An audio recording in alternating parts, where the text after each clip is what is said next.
live stream on Facebook with OBS Studio.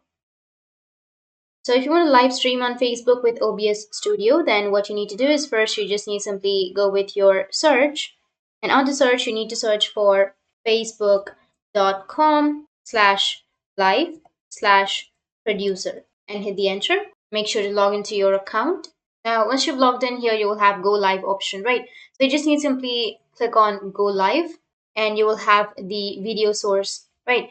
So you just need simply select a video source, which is streaming software.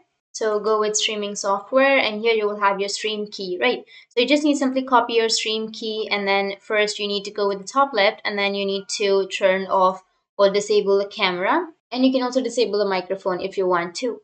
So we can't use cameras at the same time on two applications. So if Facebook is using, then we can't use it on our OBS. So you just need simply disable and then copy the stream key. Once you've copied, now you just need simply go back and then you need to open up your OBS. Now under OBS, you need to just go with a scene. You can go with a new scene.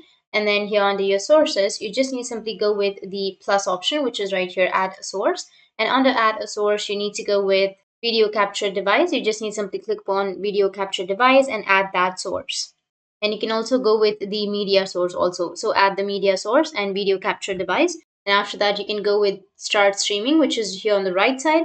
Once you click on start streaming, it will ask you the stream key, and you need to just paste the stream key that you've just copied from your Facebook. And after that, once you start the streaming or once you start the stream key, you can just go back and then you can open up your Facebook and then just use your Facebook and everything. And in this way, you will be able to stream or live stream on Facebook with OBS Studio. And if you have any questions, feel free to comment below. Thanks for watching.